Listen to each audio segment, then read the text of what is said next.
Hello दोस्तों, welcome to Afreen Hindi कहानियाँ। आज की कहानी है मेरा डर।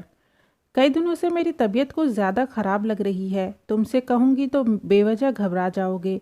जीवन के इस संध्या काल में तुम्हारी अपने प्रति चिंता देखकर समझती हूँ मुझे खोने से डरते हो। एकाकी रह जाने का डर तुम्हें सहमा देता है। कल शाम ही मेरी टेस्ट रिपोर्ट्स आई हैं, तुमसे छिपा ली हैं। तुम्हारे चेहरे का विषाद मैं कैसे बर्दाश्त करूं?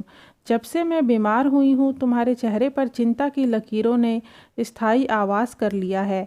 आजकल मेरा हाथ पकड़ते हो तो छोड़ना ही नहीं चाहते। मैं सोते हुए भी जानती हूँ कि मुझे एकटक देख रहे हो, पर तुम सदा ऐसे नहीं रहे हो। यौवन काल में मस्त वाचाल और एक सीमा तक दम्भी भी थे तुम। सुदर्शन व्यक्तित्व और अभिमान का शायद अटूट संबंध होता है। कभी किसी के आगे झुकते मैंने तुम्हें नहीं देखा था। विशिष्टता की भावना सदैव तुम में रही। चंचल मस्त हवा से बहते थे तुम, पर अब जब जीवन के 60 बसंत बीत गए हैं, दोनों बेटों की शादियां हो चुकी हैं, सारी जिम्मेदारियों से हम पार पा चुके हैं, तो दो बहुओं के घर आने में संकुचा से गए हो तुम। ऐसे चुपचाप तो कभी ना थे तुम। दोनों बेटों की शादी में केवल 1 ही वर्ष का अंतराल रहा। मैं बहुओं के साथ मग्न होती गई, पर तुमने तो बाहर वाले कमरे को ही अपना ठौर बना लिया। जो बनता है चुपचाप खा लेते हो। वो नित नई फरमाइशें करना, मेरे लाख जतन से बनाए खाने में कुछ ना कुछ कमी निकालने की आदत कहाँ गई? हमेशा ही तुम हमारी ज़रूरतें पूरी करने के लिए मेहनत करते रहे। छोटी सी कपड़े की दुकान को अपने अथक प्रयासों से तुमने एक बड़ा शोरूम बना डाला। बड़ा बेटा तुम्हारे साथ व्यापार में लग गया, पर छोटे ने MBA करके अपनी अलग ही राह चुन ली। तुम मन ही मन नाराज तो रहे उससे, पर प्रत्यक्ष रूप से कुछ न कहा। विवाह भी उसने अपनी मर्जी से किया, जिसे तुमने अपनी हार की तरह लिया। अपने मन के भाव तुमने कभी उजागर नहीं होने दिए। पहले संयुक्त परिवार के रहते अपनी जिम्मेदारियां निभाने में तुम इतने मग्न रहे कि बच्चों के ज़्यादा करीब ना आ पाए। मैं ही एक पुल बनी रही तुम्हारे और उनके बीच।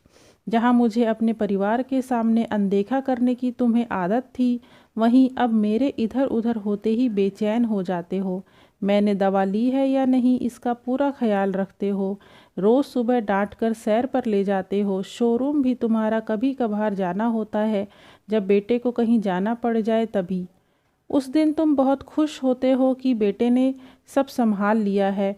सब तुम्हारे सामने ज़्यादा नहीं बोलते। तुम्हें इससे संतुष्टि होती है कि सब मेरा आदर करते हैं। छोटे को अभी तक माफ़ नहीं कर पाए, उससे बहुत ज़रूरत होने पर ही बात करते हो। अति व्यस्त जीवनचर्या के कारण तुम्हारे गिने चुने मित्र रहे। रिश्तेदारों से आदर सम्मान तो मिला, पर मन की निकटता नहीं। जब बच्चे छोटे थे तो मन में डर था कि अगर मुझे कुछ हो गया तो उनका क्या होगा, उन्हें कौन संभालेगा। वही डर अब रूप बदल चुका है कि मुझे कुछ हो गया तो तुम्हें कौन संभालेगा। कौन समझेगा कि तुम्हारे इस कठोर आवरण के पीछे एक कोमल हृदय छिपा है।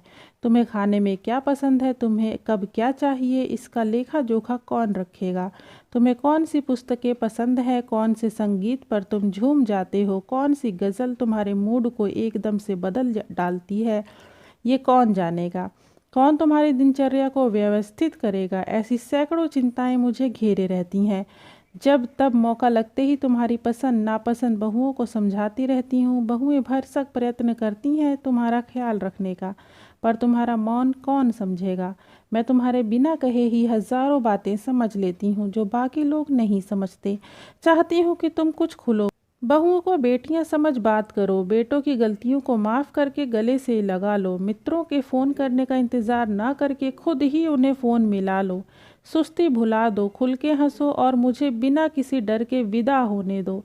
जानती हूँ समय कम है मेरे पास, पर मन में एक ही अबुझा प्रश्न है। कहते हैं जोड़ियाँ आसमान में बनती हैं, साथ जीवन जीती हैं, सुख दुख पोसती हैं, पर अंत में कोई एक अकेला क्यों रह जाता है। वीडियो देखने के लिए धन्यवाद। कमेंट में ज़रूर बताएं। इस सवाल का जवाब लाइक और सब्सक्राइब ज़रूर करें। धन्यवाद।